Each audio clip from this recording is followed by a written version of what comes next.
Good afternoon. Last lecture में हमने unit 2 शुरू की थी इसकी मेटेरियलिटी वाली। कहां तक पढ़ लिया था इसमें? What is materiality, significance of materiality, ये कंप्लीट हो गया था अपना। मेटेरियलिटी हम कब यूज करते हैं? प्लानिंग के दौरान, परफॉर्मेंस के दौरान और ओपिनियन फॉर्म करते हुए।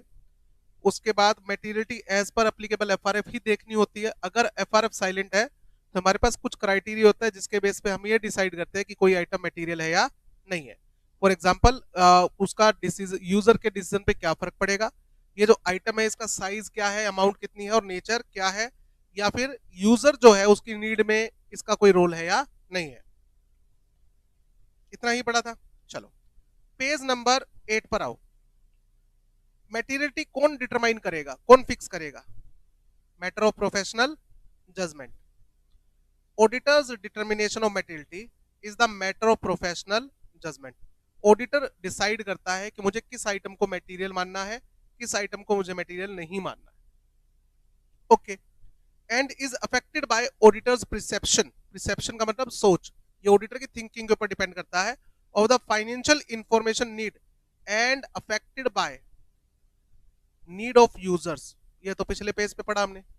यूजर की नीड क्या है, अमाउंट क्या है, नेचर क्या है, ठीक है, और फाइनेंशियल स्टेटमेंट के यूजर का उसके ऊपर इफेक्ट आएगा या नहीं आएगा।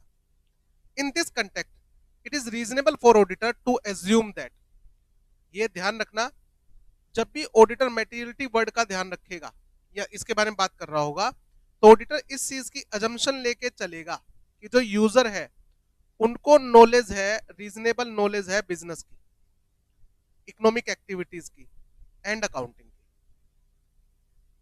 मेरे सामने जो एजीएम में यूजर आया हुआ है, बेसिकली शेयर होल्डर आए हुए हैं, उन सबको बिजनेस की नॉलेज है। उनको पता है कि हमारी कंपनी क्या प्रोडक्ट बेच रही है। उनको इकोनॉमिक एक्टिविटी का भी पता है कि हमारी कंपनी की इकोनॉमिक एक्टिविटीज क्या क्या होती है, सेल, परचेज, कैसे लोन लेना, लोन देना। ओके। और उनको अकाउंटिंग के बारे में भी पता है। अब आप सोचो, आप एजीएम में बैठे हो और कोई शेयर होल्डर ये कह दे कि भाई साहब ये बैलेंस शीट और पी&एल बनता कैसे, बताना, समझाना, बाकी बातें तो बाद में समझूंगा। कहता भाई साहब मैं इसलिए थोड़ी आया हूँ कि मैं आपको बैठ के इकोनॉमिक एक्टिविटीज, अकाउंटिंग समझाऊं। ठीक है, इसलिए नहीं, मैं ये मान के चलूंगा कि जो यूजर मेरे सामने बैठा है उनको इन चीजों की बेसिक नॉलेज है। ठीक है, और वो स्टडी करना चाहता है, study the financial statement with reasonable diligence. Diligence का मतलब क्या होता है? सावधानी। वो सावधानी से फाइनेंशियल स्टेटमेंट की क्या करेगा? स्टडी करेगा। मतलब सिंपल सी चीज है, उसे फाइनेंशियल स्टेटमेंट पढ़नी आती है और वो फाइनेंशियल स्टेटमेंट बड़े ध्यान से पढ़ेगा, ये मैं मान के चलूंगा। ठीक है, यूजर को पता है कि जो फाइनेंशियल स्टेटमेंट है वो मेटीरियलिटी के बेस पर प्रिपेयर्ड है। यानी कि यूजर को ये बात पता होनी चाहिए कि फाइनेंशियल स्टेटमेंट में हर एक्टिविटीज को नहीं डिस्क्लोज किया जाता। किन एक्टिविटीज को सेपरेटली डिस्क्लोज किया जाता है? जो मटेरियल हो। ठीक है, नहीं तो उसको क्लब कर देते हैं। जैसे सन्ड्री एक्सपेंसेस, सन्ड्री इनकम, इसमें क्या आती है? छोटी छोटी इनकम, छोटे छोटे खर्चे वो दिखाए जाते हैं। तो हर इनकम का या हर एक्सपेंस का हेड नहीं बनता। ठीक बात है, उसे पता होना चाहिए अनसर्टेनिटीज होती है। फाइनेंशियल स्टेटमेंट में क्या होती है? अनसर्टेनिटीज। जो पी&एल में प्रॉफिट लिख रखा है उतना ही प्रॉफिट एक्चुअल में होगा ऐसा जरूरी नहीं है, क्योंकि पी&एल में कई एक्टिविटीज ऐसी होती है जो किससे अफेक्टेड होती है? Estimate. Example, provision for doubtful debt. अब प्रोविजन फॉर डाउटफुल डेट बना दिया आपने 5% का, तो आपका प्रॉफिट कम होगा नहीं होगा? होगा। बट कोई एग्जैक्ट थोड़ी पता है कि वो इतना पैसा डूब ही जाएगा। हो सकता है कम डूबे, हो सकता है ज्यादा डूबे। तो जो पी&एल में रिजल्ट लिखा हुआ है वो अनसर्टेन होता है। ठीक है, जजमेंट। कुछ आइटम ऐसी होती है जो किस ऊपर डिपेंड करता है? मैनेजमेंट की जजमेंट पे। Judgement of management. कुछ आइटम ऐसी होती है जो मैनेजमेंट की जजमेंट पर डिपेंड करता है। फॉर एग्जांपल, आपका एक डेटर 2 साल से पैसे नहीं दे रहे, ऑडिटर मैनेजमेंट ने कहा इसको राइट ऑफ करो यार, मैं डेट्स में डालो। तो हो सकता है उससे पैसा आ सकता हो सकता है ना आता हो, बट ये जजमेंट किसको राइट ऑफ कर दिया जाए? किसने जजमेंट लिया है? मैनेजमेंट ने। हमें स्टॉक को फीफो पे वैल्यू करना है, वेटेड एवरेज पे। मुझे बताओ दोनों में से अकाउंटिंग पॉलिसी में क्या प्रॉफिट हमेशा सेम आएगा? अगर मैं स्टॉक को फीफो पे वैल्यू करूं और वेटेड एवरेज पे, तो प्रॉफिट सेम आएगा? नहीं, वैल्यूएशन में फर्क आएगा। तो हमें स्टॉक को किस पॉलिसी पे वैल्यू करना है, ये कौन डिसाइड करता है? कि मैनेजमेंट डिसाइड करती है। तीसरी चीज, फ्यूचर का कुछ नहीं पता, फ्यूचर इज अनसर्टेन। आपकी कंपनी आज गोइंग कंसर्न है, हो सकता है अगले साल कोई कॉम्पिटिटर आ जाए जिसके कारण आपका बिजनेस क्या हो जाए, फेल हो जाए। हो सकता है अगले साल लॉ में चेंज हो जाए और जो प्रोडक्ट आप बेच रहे हो उस प्रोडक्ट को बेचने के ऊपर क्या लगा दे गवर्नमेंट, बैन लगा दे, तब कुछ नहीं कर सकते। और इकोनॉमिक डिसीजन जो है ना वो कौन लेगा, यूजर लेगा, on the basis of financial statement. मैं सिर्फ ऑडिट करने आया हूं, मैं आपको फाइनेंशियल स्टेटमेंट के बारे में समझाने नहीं आया, मैं आपको मैटीरियलिटी के बारे में समझाने नहीं आया। मैं आपको क्लियर कर देता हूं फाइनेंशियल स्टेटमेंट में जो रिजल्ट होते हैं वो अनसर्टेन होते हैं, और जो डिसीजन लेना है अल्टीमेटली कि इस कंपनी में मुझे बने रहना चाहिए, मुझे इस कंपनी में और पैसा इन्वेस्ट करना चाहिए नहीं करना चाहिए, वो डिसीजन आपको लेना है। ये पड़ी फाइनेंशियल स्टेटमेंट, मैं सिर्फ इसके ऊपर ओपिनियन देने आया हूं कि मेरी राय में इसमें कोई मटेरियल मिसस्टेटमेंट है या नहीं है। मैं आपको डिसीजन को सपोर्ट करने नहीं आया कि आप बिल्कुल सही डिसीजन लगा ले रहे हो और पैसा लगा दो। पॉइंट समझ में आ गया? ओके। ये है most important topic, performance materiality. इसका मतलब ये वो अमाउंट है जो ऑडिटर ने सेट की है। देखो मटेरियलिटी भी कौन सेट करता है, ऑडिटर। परफॉर्मेंस मटेरियलिटी कौन सेट करेगा, ये भी ऑडिटर सेट करेगा। तो इसमें फर्क क्या है, less than the materiality for overall financial statement.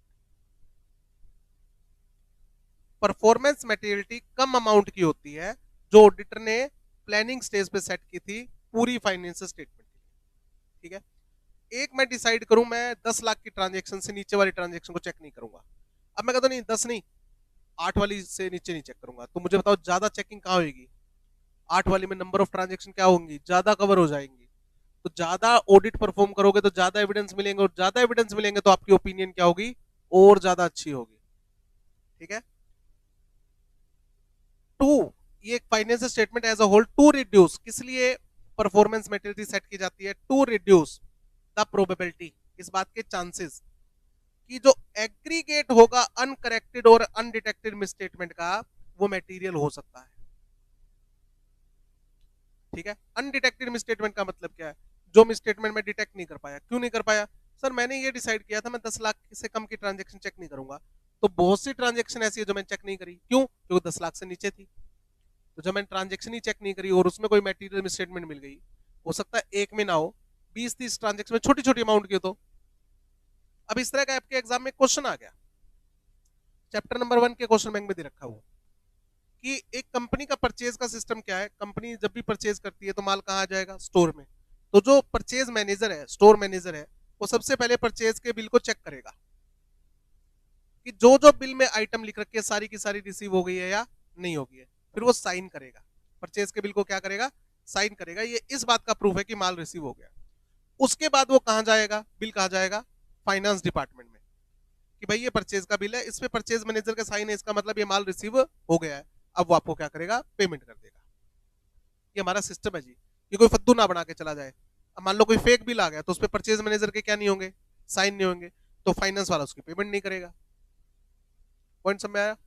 अब उसमें क्या दे रखा है कि ऑडिटर ने डिसाइड किया कि मैं हर वो परचेज का बिल चेक करूंगा जो 5 लाख से ऊपर का है मटेरियलिटी, तो छोटी अमाउंट कैसे चेक करूंगा, सारी तो नहीं चेक कर सकता। बाद में पता लगा audit report true and fair देने के बाद कि कंपनी में परचेज मैनेजर ने कोल्यूजन कर रखा था, किसके साथ, अकाउंटेंट के साथ, फाइनेंस वाले के साथ, कि मैं एक एक लाख लाख के 20-30 बिल अरेंज कर लूंगा, एक एक लाख के 20-30 बिल अरेंज कर लूंगा, जो मतलब मैं साइन भी कर दूंगा, और तू उसको क्या कर दियो, उसकी पेमेंट दिखा दियो। 20 लाख रुपए का फ्रॉड हो गया, वो आपस में बांट लेंगे। शेयर होल्डर को बाद में पता लगा कि ऐसे गड़बड़ हुई, डिटेक्ट हो गया फ्रॉड। अब वो कह रहे हैं ऑडिटर को कि तुम लाइबल हो। ऑडिटर कहता मैं कैसे लाइबल हूं, कहता ये देखो 30 बिल है, तुमने चेक ही नहीं करे। ऑडिटर कहता है जी मटेरियल अमाउंट से क्या थी, कम थी, इसलिए मैंने चेक नहीं किया, इसलिए अनडिटेक्टेड रह गई। बट ऑडिटर के दिमाग में एक चीज खटकी, यार देखो ऐसी ऐसी गड़बड़ आगे भी तो ऑडिट में हो सकती है। क्लाइंट को भी तो ये बात पता है कि ऑडिटर आते किस पे झपटा मारेगा, मटेरियल आइटम पे। तो अगर मैं चाहता हूं कि मेरा ये जो ऑडिट रिस्क है कि मैं मटेरियल मिसस्टेटमेंट डिटेक्ट करने में फेल हो सकता हूं, मैं इसको कम करना चाहता हूं। तो कम कैसे होगी, अगली बार मैं जब उस कंपनी में आऊंगा तो मैं क्या कहूंगा, मैं छोटी अमाउंट भी चेक करूंगा। ओवरऑल मटेरियलिटी लेवल किस लिए रखा जाता है, ये डिसाइड करने के लिए रिपोर्ट क्वालिफाई कब करनी है, एडवर्स ओपिनियन कब देनी है।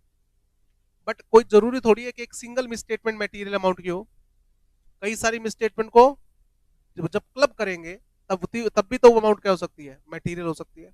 हाँ, तो दोबारा पढ़ो, performance materiality means an amount set by auditor less than the materiality level for financial statement as a whole to reduce the probability that the aggregate of uncorrected or undetected misstatement exceed materiality। ठीक है, if applicable, performance materiality also refer to the amount, it refers to the amount set by auditor less than the materiality level।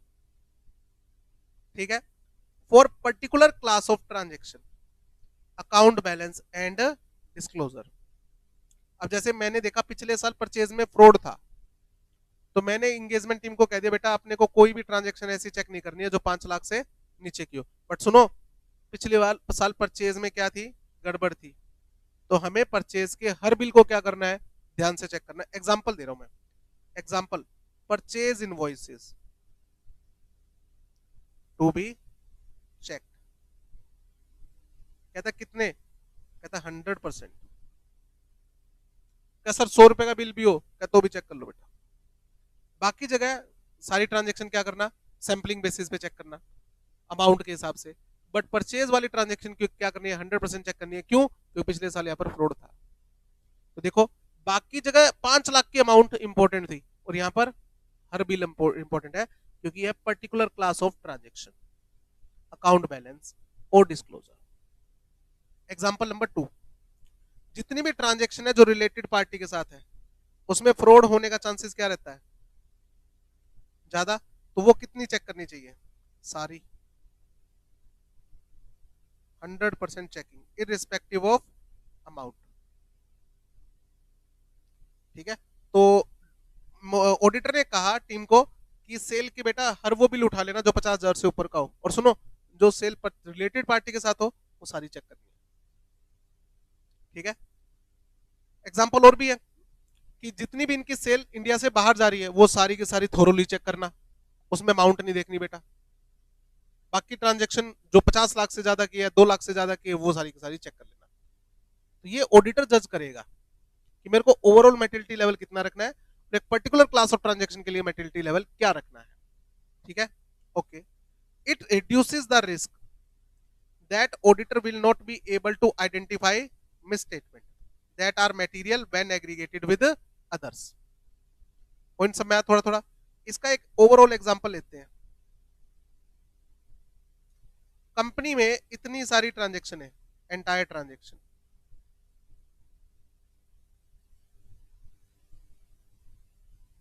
इनका total जो है ₹100 करोड़ है। इनका total कितना है, 100 करोड़ है।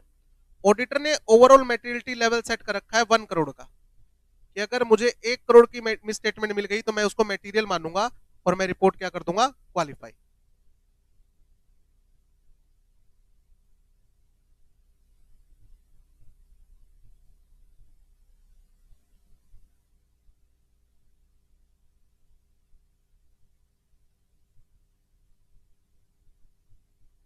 कोई दिक्कत। अब मैं इन ट्रांजेक्शन में चेक करूं तो क्या कोई एक सिंगल ट्रांजेक्शन ऐसी मिलेगी जिसमें 1 करोड़ या 1 करोड़ से ज्यादा की मिस स्टेटमेंट हो, बताओ पॉसिबल है कि एक ट्रांजेक्शन मिले और जो 1 करोड़ या 1 करोड़ से ज्यादा की और मैं रिपोर्ट क्वालिफाई करूं, नहीं। अब समझो, मैंने इसकी ऑडिट करी, इसमें मुझे मिस स्टेटमेंट मिली कुछ ट्रांजेक्शन में, miss statement in few transactions. ठीक है, कुछ ट्रांजेक्शन में मुझे मिस स्टेटमेंट मिली। ठीक है, किसी में मुझे मिस स्टेटमेंट मिली 2 लाख की। क्या ये ओवरऑल मेटेरियलिटी लेवल से 1 करोड़ से ज्यादा है, नहीं है। क्या ये मटेरियल है, नॉट मटेरियल। एक में गड़बड़ मिली मुझे 3 लाख की, एक में गड़बड़ मुझे मिली 2.5 लाख की, एक में गड़बड़ मुझे मिली 1.5 लाख की। ऐसे कई सारी गड़बड़ मिल रही है मुझे, एंड सो ऑन। अब बताओ इंडिविजुअली क्या ये मटेरियल है, क्या ये मटेरियल है, नहीं है।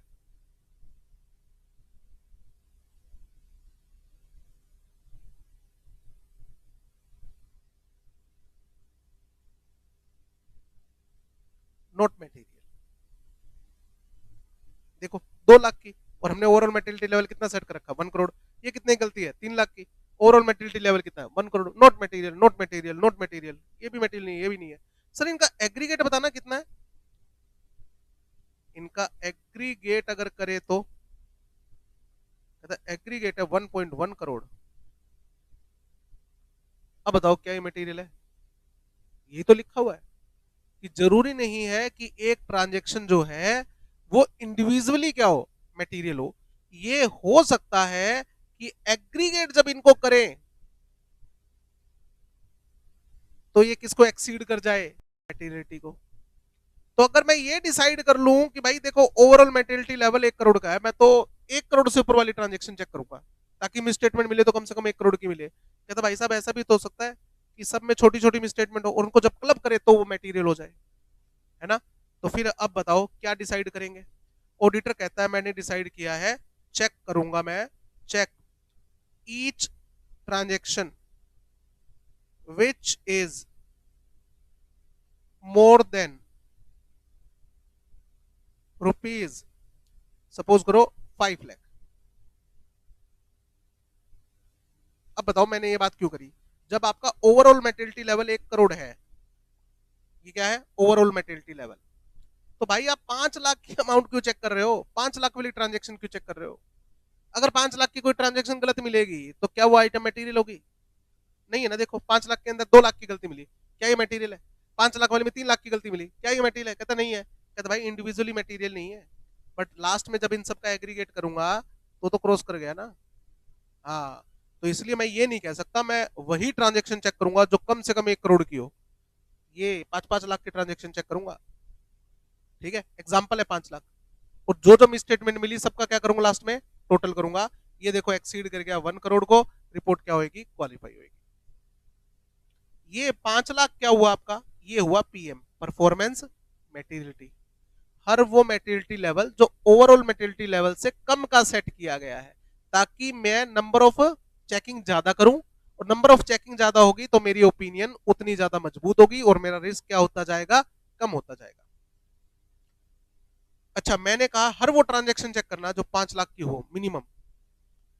ये जितनी भी ट्रांजैक्शन है ना, इसमें 30% ट्रांजैक्शन ऐसी थी जो 5 लाख से ज्यादा थी, 5 लाख या 5 लाख से ज्यादा, ठीक है।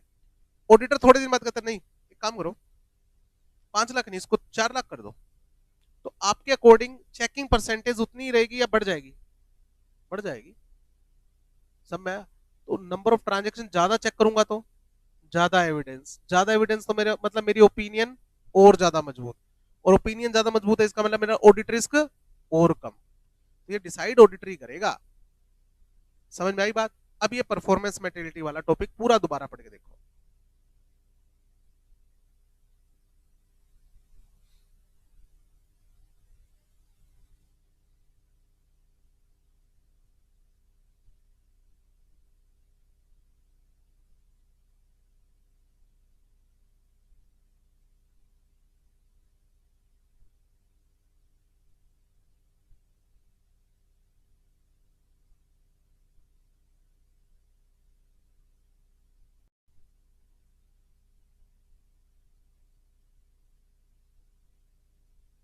कुछ पूछना है इसमें,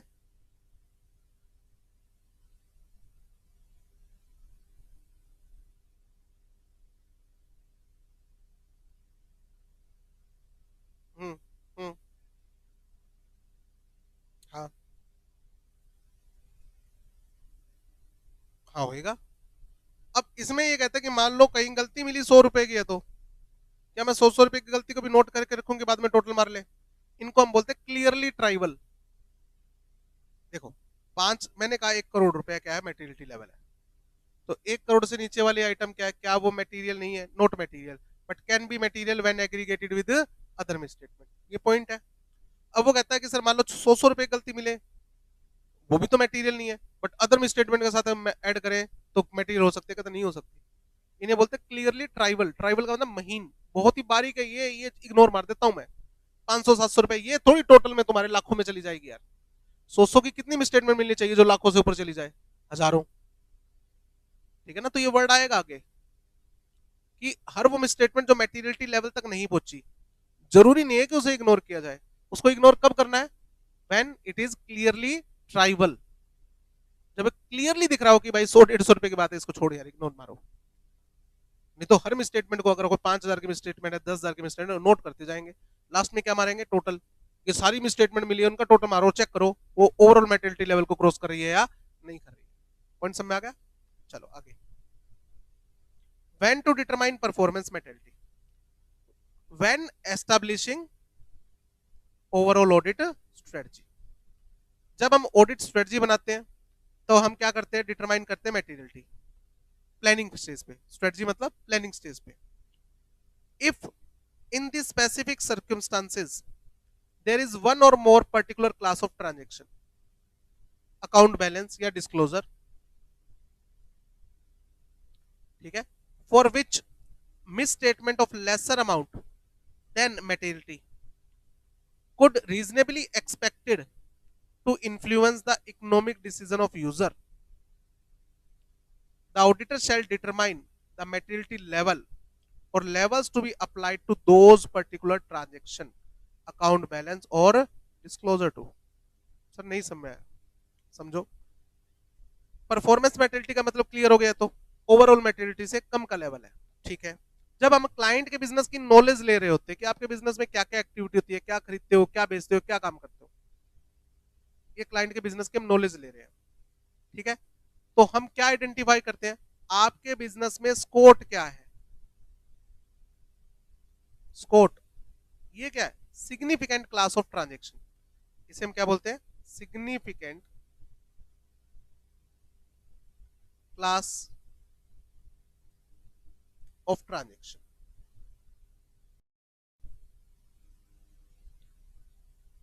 आपके बिजनेस में जितनी ट्रांजेक्शन होती है सारी की सारी सिग्निफिकेंट नहीं होती, ठीक है।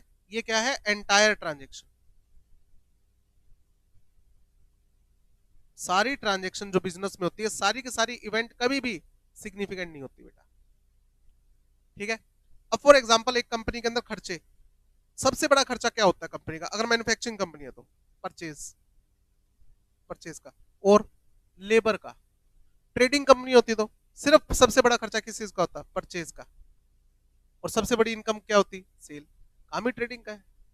बट सर हमारी कंपनी तो मैन्युफैक्चरिंग कंपनी है, तो सबसे बड़ा खर्चा क्या होगा, परचेज, लेबर, लेबर, डेप्रिसिएशन। तो ये क्या हुई, significant of class of transaction हो सकता है, एक नहीं एक से ज्यादा हो। तो भाई कंपनी जो है ना भाई साहब नई बनी है, हाँ, तो एक तो इनके परचेज के खर्चे बहुत ज्यादा है, एक इनका डेप्रिसिएशन का खर्चा बहुत ज्यादा है, और एक इनका लेबर का खर्चा बहुत ज्यादा। भाई ये 3 स्कोट है, ठीक है, स्कोट नहीं है, स्कोट्स है। बाकी जो है वो जनरल ट्रांजेक्शन है, बिल्डिंग का रेंट पे कर दिया, फ्यूल का खर्चा पे कर दिया, बाकी क्या है, जनरल ट्रांजेक्शन है, जनरल है, कॉमन, जो ज्यादा सिग्निफिकेंट नहीं है, ठीक है।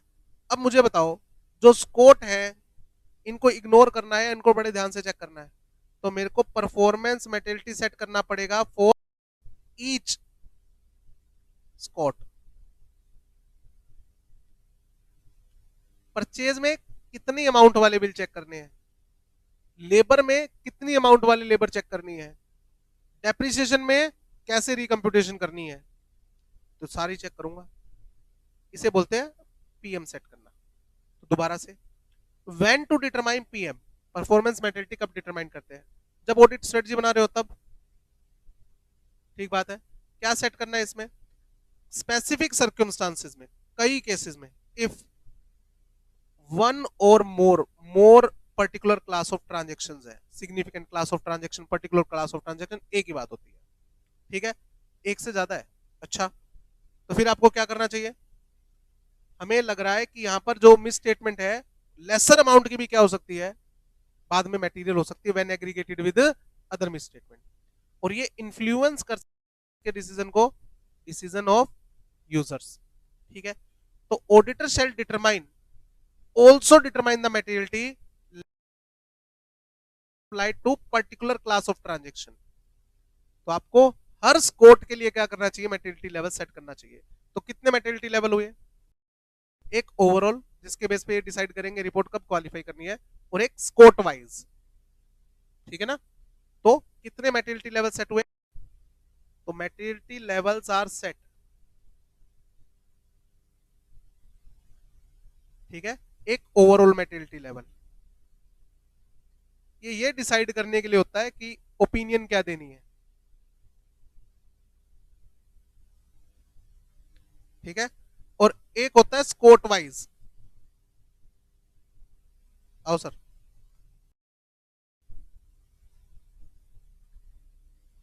एक होता है स्कोट वाइज, ठीक है।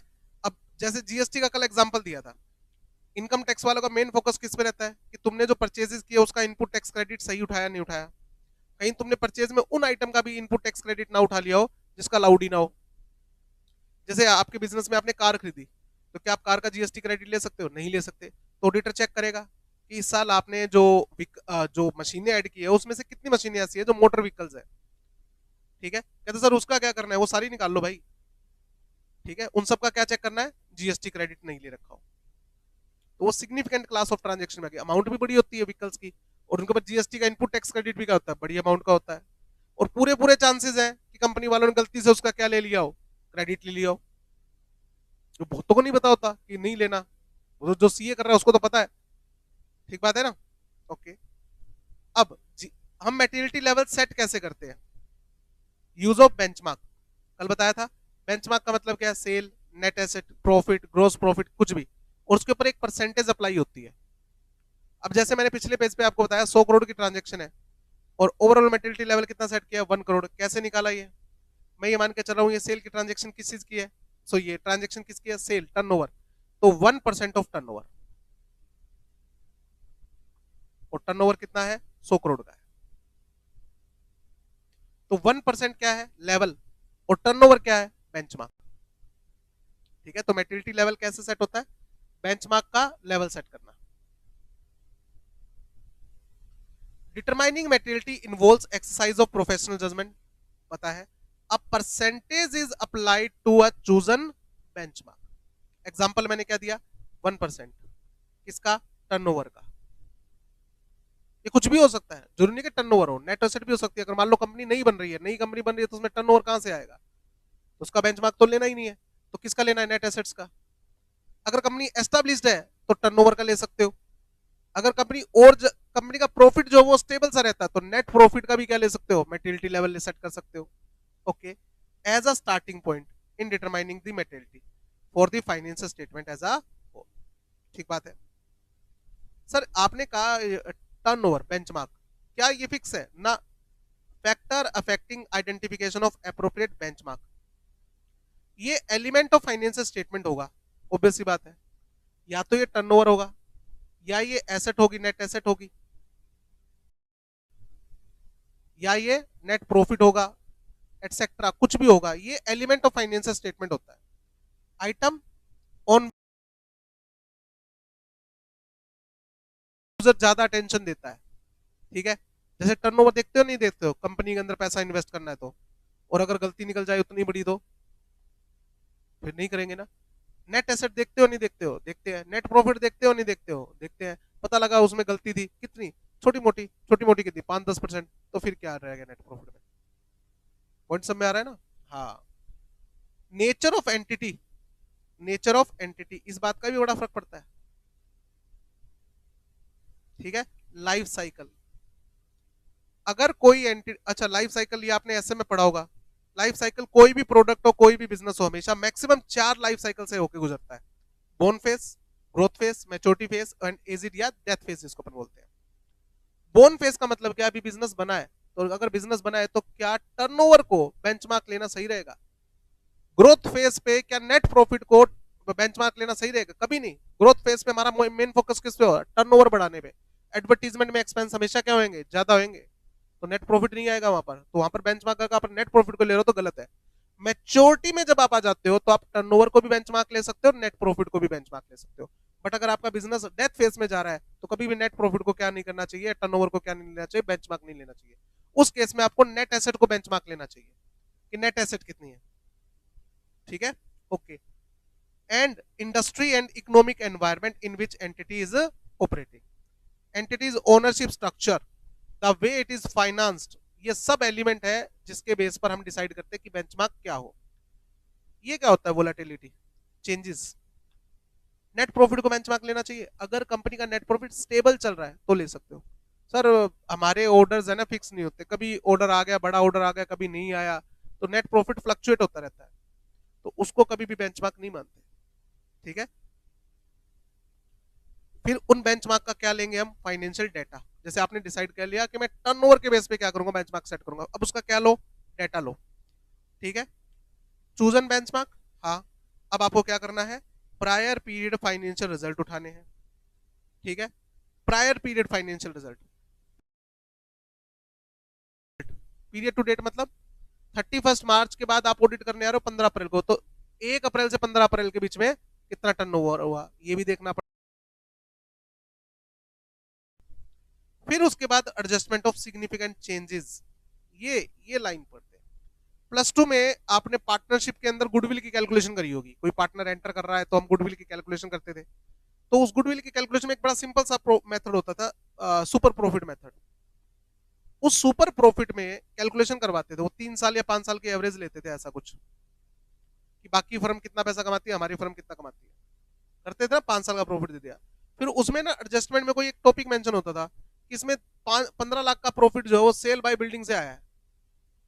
बताओ, सेल बाय बिल्डिंग का जो प्रॉफिट है आपके अकॉर्डिंग वो रूटीन का प्रॉफिट है क्या? वो दोबारा होगा नहीं, तो वो एक्सक्लूड कर देते थे। स्टॉक में आग लग गई जिसकी वजह से 10 लाख का नुकसान हो गया था, क्या हर साल लगेगी स्टॉक में आग? वो ऐड कर देते थे। अगर मैं ये सिग्निफिकेंट चेंजेस की एडजस्टमेंट ना करूं तो जिस बेस पर मैं गुडविल कैलकुलेट करूंगा बेस गलत होगा। बेटा बेंचमार्क का मतलब क्या होता है? स्टैंडर्ड। स्टैंडर्ड का मतलब होता है एवरेज, जनरली ऐसा होता है। तो अगर मैं उसमें कभी कभार होने वाली ट्रांजेक्शन भी इंक्लूड कर लूंगा तो वो जनरल कहां रहा? वो तो एक्सेप्शनल होगी। तो बेंचमार्क में कभी भी एक्स्ट्रा ऑर्डिनरी इवेंट्स को इंक्लूड नहीं किया जाता, चाहे वो प्रॉफिट को बढ़ा रही हो चाहे वो प्रॉफिट को घटा रही हो। तो पहला पॉइंट क्या है? Choose the benchmark. Auditor benchmark choose करते हुए क्या क्या चीजें ध्यान में रखेगा? यूजर की रिक्वायरमेंट क्या है, इंडस्ट्री कौन से लाइफ साइकिल पे चल रही है, कौन कौन सी रेगुलेटरी रिक्वायरमेंट है, इकोनॉमिक डेवलपमेंट है जो इंडस्ट्री को अफेक्ट करती है, ऑर्गेनाइजेशन स्ट्रक्चर क्या है, एटसेट्रा। जब बेंचमार्क चूज हो जाएगा तो उसके बाद हम क्या उठाते हैं? करंट ईयर का डेटा। करंट ईयर से लेके अब जब मैं ऑडिट करने आ रहा हूं वहां तक का डेटा, बजट क्या था, और देखूंगा इनमें कौन कौन सी इवेंट ऐसी है जो एक्स्ट्रा ऑर्डिनरी हुई है, उन सबको क्या करूंगा? एडजस्ट करूंगा। उसके बाद वो अमाउंट जो आएगी उसके ऊपर परसेंटेज क्या करनी है? अप्लाई करनी है बेटा। ठीक है, आगे indicators of particular class of transaction, important, most important. देखो, एक तो ये समझना पर्टिकुलर क्लास ऑफ ट्रांजेक्शन को हम स्कोट भी बोलते हैं, सिग्निफिकेंट क्लास ऑफ ट्रांजेक्शन।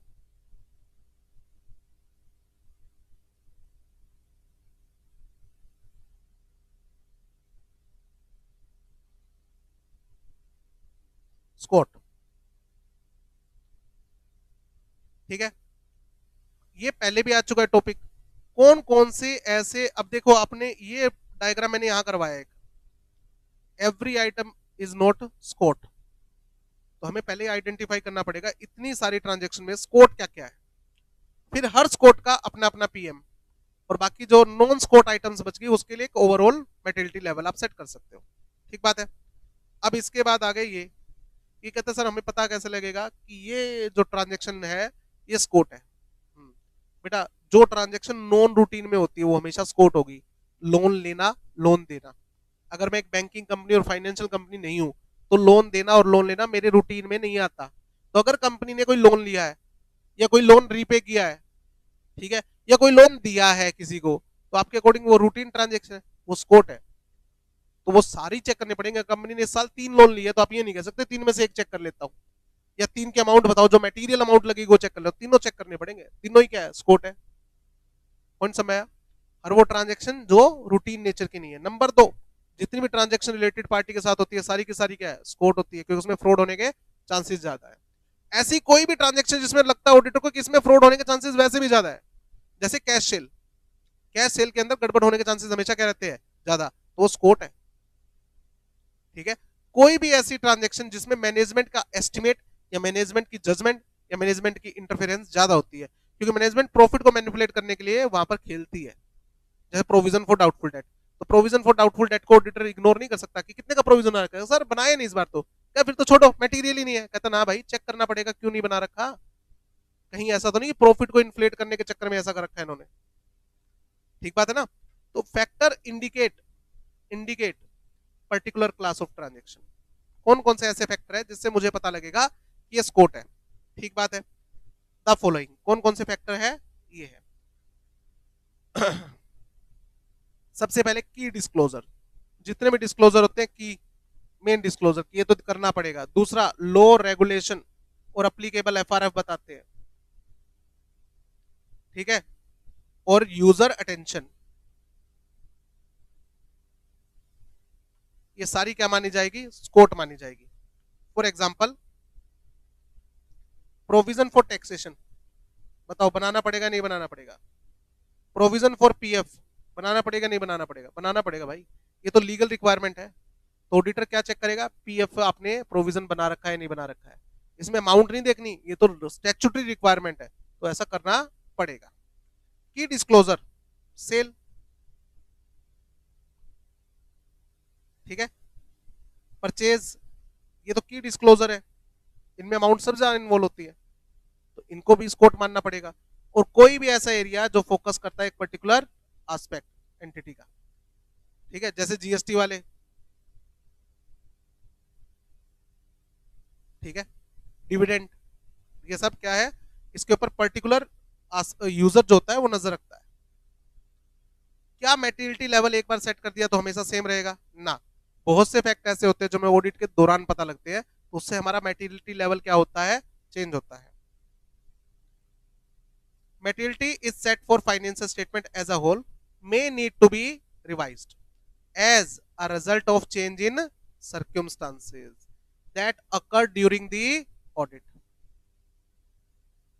ठीक बात है। If the auditor conclude that lower materiality for financial statement then initially determined is appropriate, जितना मैंने इनिशियली डिटरमाइन किया मैंने उससे थोड़ा कम रखना है।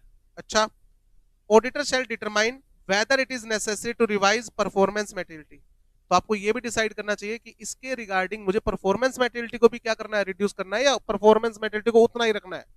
नहीं समझ में आया, समझो, मैंने ओवरऑल मैटेरियलिटी लेवल कितना रखा, पिछले वाला एग्जांपल 1 करोड़ का रखा, और मैंने परफॉर्मेंस मैटेरियलिटी सेट किया 5 लाख का सेल के केस में। कुछ नए फैक्ट मेरे सामने आए और मैंने कहा भाई इसको 1 करोड़ नहीं, इसको 80 लाख होना चाहिए था,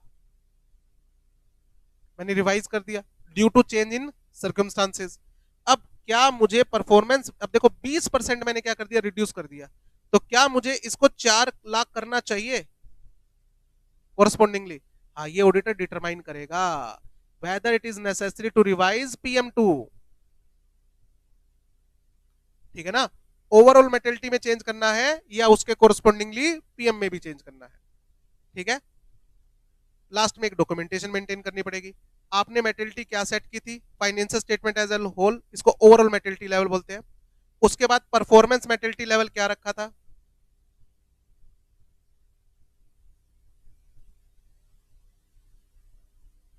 ठीक है, और अगर इसमें कोई रिवीजन करिए तो वो रिवीजन क्या करिए आपने और क्यों की है, इस सब के आपको क्या रखने हैं, डॉक्यूमेंटेशन। हो गया, ये परफॉर्मेंस मेटेरियलिटी फॉर स्कॉट, और ये नॉन स्कॉट ट्रांजैक्शन के लिए PM for other than SCOT, ठीक है। और अगर इसमें कोई रिवीजन करिए तो क्यों की, क्योंकि हमें जवाब देना पड़ेगा ना कि जब आपने मेटेरियलिटी लेवल 10 लाख का सेट कर रखा था तो बाद में आपने इसको 20 लाख क्यों कर दिया, कहीं ऐसा तो नहीं कि 15 लाख की स्टेटमेंट मिल गई थी और रिपोर्ट क्वालिफाई ना करनी पड़े, इसलिए आपने मेटेरियलिटी लेवल ही क्या कर दिया, चेंज कर दिया। फिर उसको बताना पड़ेगा कि ये सर्कमस्टेंसेज आए थे जिसकी वजह से हमें चेंज करना पड़ा था। ठीक है, हो गया। चलो, अब कौन कौन सी यूनिट होगी अपनी, फर्स्ट सेकंड थर्ड फोर्थ और कुछ पार्ट पेंडिंग है, और आपके फर्स्ट में भी कुछ पार्ट पेंडिंग छुड़वा रखा था, एनवायरमेंट वाला मैंने टॉपिक। ठीक है, आज इतना ही कर लो।